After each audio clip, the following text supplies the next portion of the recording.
love, you're listening to the Died on a Shanta podcast. I'm a resilience strategist and migrant integration specialist who has spent the last 20 years traveling, working, and studying throughout the Caribbean, North America, Europe, Africa, and Asia. As a globetrotter, I quickly learned how to bounce back from crisis and how to thrive in new and strange places. I've used my training and experience to develop a resilience-based framework, and now I help others to get over the hurdles that come with living in a foreign country. Now on this podcast, I invite you to join me on this journey of living with simplicity, joy, and resiliency. From green smoothies to goal setting, we'll cover it all. We'll talk about all the things that help us to thrive through the storm.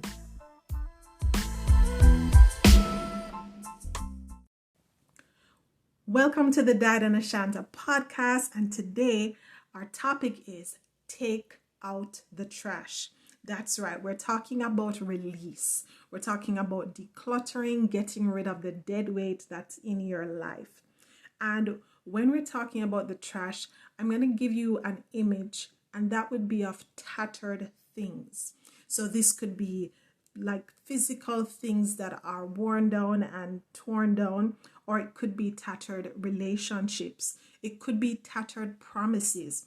And when I'm talking about tattered things, it could be a shoe that you've had for a long time and a part of it has a hole or is ripping off. It could be, if you're talking about relationships, it could be a family member or a friend who you regularly have conflict with, and you know that they're not going to change, you're not going to change. Or it could be you're talking about tattered promises, where you're looking at maybe it's the job that you have that's causing you distress, or you signed up to work on a committee and it is just draining you or frustrating you, or it might be a project that you decided to put together for yourself and it's just not going how you planned for it to go, and it's becoming a waste of time. These are the tattered things that I'm talking about. Tattered things, tattered relationships, tattered promises that have become like trash, piling up in your life, taking up space, causing you distress, creating additional expense or burden in your life. And as such, it is preventing you from showing up as your best self, and also draining you of your peace of mind and your joy. Now, sometimes when you think about tattered things, there might be physically worn out items, things that frequently malfunction, or when you're using them, they just frustrate you and cause you distress because it's not working the way it's supposed to work. Sometimes having these things cause you a lot of anxiety because you're not sure if it's gonna fall apart and embarrass you somewhere, or you're going to need it for an important scenario and it just doesn't work, and that just gives you a lot of headache and you're stressed out about it. Those are the things that you need to consider trash and get rid of. Or it might have been something that it's always in need of repair. So every time you go to look for a particular aunt, there's always some argument, always some conflict. And then you spend probably the next couple of days or weeks following that encounter trying to patch things up with either the relative or someone else that they have dragged into the conflict or the mess. But it's a cycle, and you know for years, for as long as you've known this particular person, that's the situation. Or you have a friend that you consider a frenemy, and you know that really and truly you don't like each other, but you keep hanging out together and doing things together. That's a tattered relationship. It's not making any progress. You're not getting any returns on the investment you make, whether it's the time you spend with this person or like other ways that you invest in the relationship, or the job. You're showing up long hours and they're still mistreating you. You're not getting the promotion you deserve. You're not getting the opportunities you go after. And then most of all, these are things that are replaceable.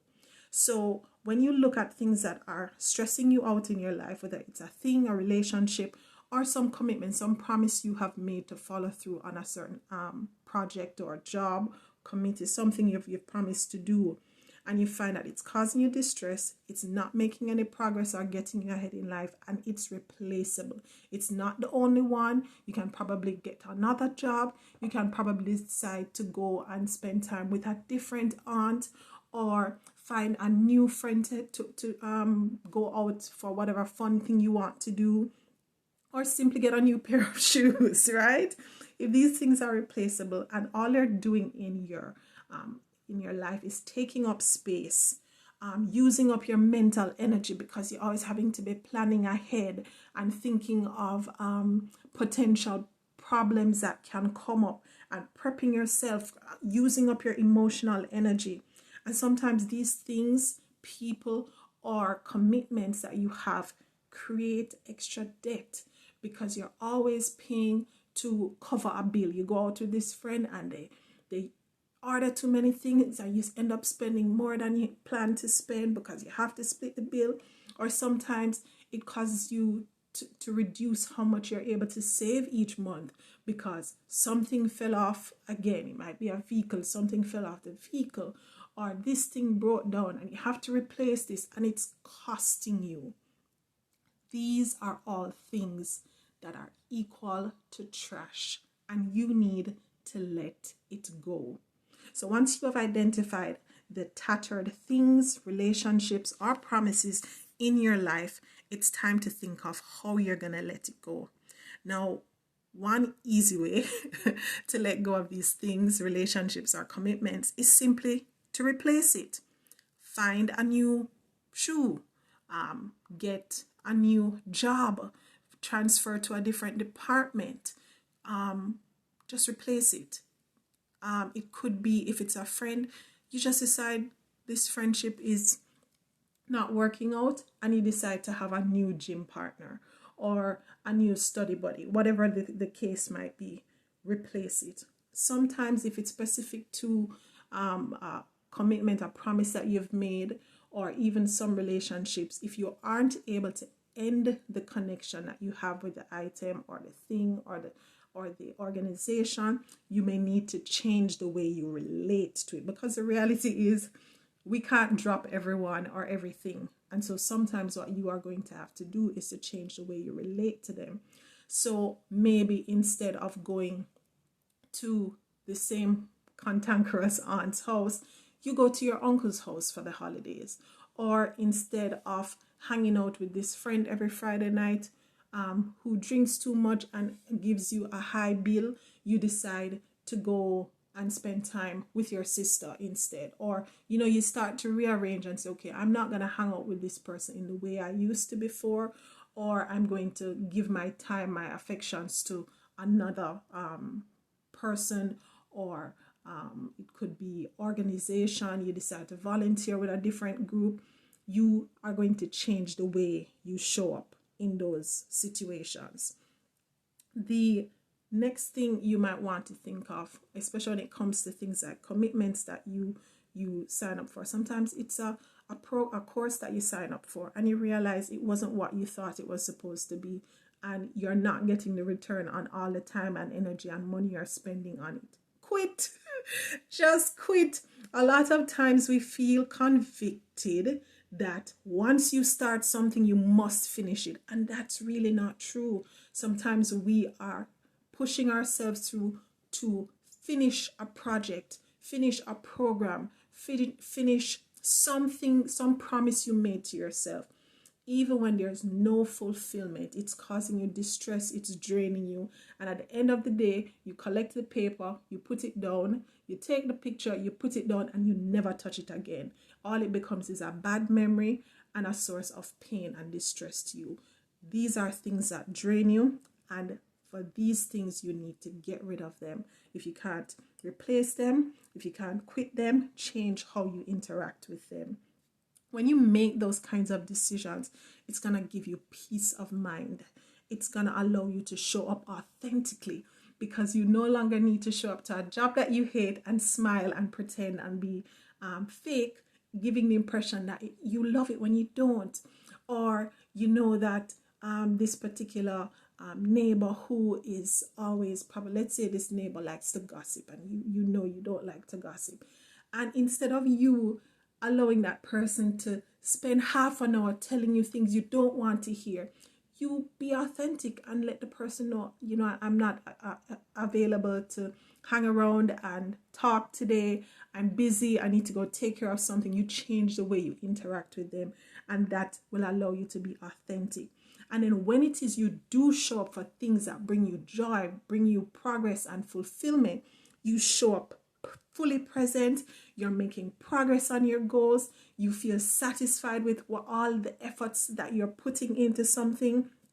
And when you make that shift in your life, you're able to redirect your attention, redirect your resources into things that are worth your while. So not until you get rid of these things that are distracting, distressing, and draining you, will you be able to really pour into the things that fuel you and give you joy. Now, sometimes it may cause you conflict when you have to end some of these relationships, toss out something. You might have to toss out something that a special person gave you, and it causes a conflict. You might come up with an unplanned expense because you now need to replace a pair of shoes or some other item that's broken down, and you never plan to spend on it, but you spend it. Do you know what's the good thing about this? Even though these are the painful parts of taking out the trash, it's a one-time payment. You don't continue to feel stressed out every day when you are no longer going to a job you don't like.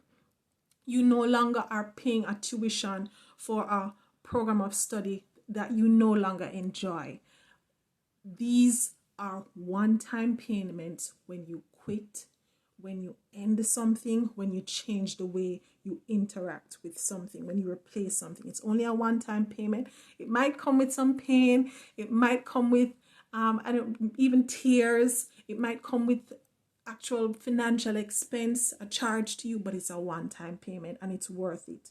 So look at your life, identify what the dead weight is that you're carrying around, what tattered things, people, relationships, or promises are you bringing around and dragging you down and delaying your progress and your joy in life. Take that trash out, declutter that dead weight, release it. Now, of course, I'm going to recommend a book that helps you to focus on what is truly giving you the joy you need to go and get the life that you want. And that book is The One Thing. It's one of my favorite books in the world. The One Thing, the surprisingly simple truth behind extraordinary results. And the authors are Gary Keller and Jay Papasan. So get a copy of that book. And of course, our proverb today is from the Bantu tribes, the Bantu people found in Central Africa, East Africa, and even Southern Africa. And the proverb says, "The bitter heart eats its owner." So that's a bitter heart eats its owner. I hope you'll meditate on that and try to get rid of those tattered things, relationships, and promises that is giving you a bitter heart. Enjoy the rest of your day, and I hope to hear your feedback. I love the feedback each week. Give me your feedback. Let me know your thoughts on this week's message. Have a great day.